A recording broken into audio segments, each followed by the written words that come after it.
11वीं तो एक मुस्ताहब फेल है, यानी कराए तो सवाब है, कोई ना कराए तो गुनाह। कितने घर है जिनमें 11वीं नहीं पकती? किसी ने कभी फतवा दिया है, काफिर हो गए माज़अल्लाह, ये गुनाहगार हो गए।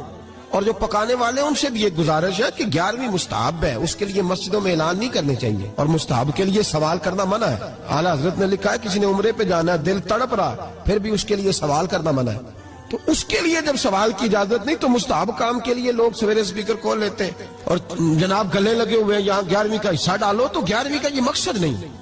लंगर शरीफ तबर्रक है, बरकत है, शिफा है, सारा कुछ है, लेकिन उसके लिए सवाल करने की इजाजत नहीं। अपनी मर्जी से कुछ लोगों को तवज्जो अगर है और वो मिल के कोई ऐसा बंदोबस्त कर लेते हैं तो उसमें मना नहीं, लेकिन उसका शरीयत के अंदर दर्जा है, उस दर्जे में रखा जाए। उसमें मुनाजरे होते हैं, बहस होती है। हालांकि 11वीं इसाले सवाब की एक किस्म है। बहुत सारे लोग 11 रबीउल सानी को करते हैं, बहुत सारे 12 को करते हैं, और हमें महफिल में जाने का मौका मिलता रहता है, सारा साल ही 11वीं पकती रहती है।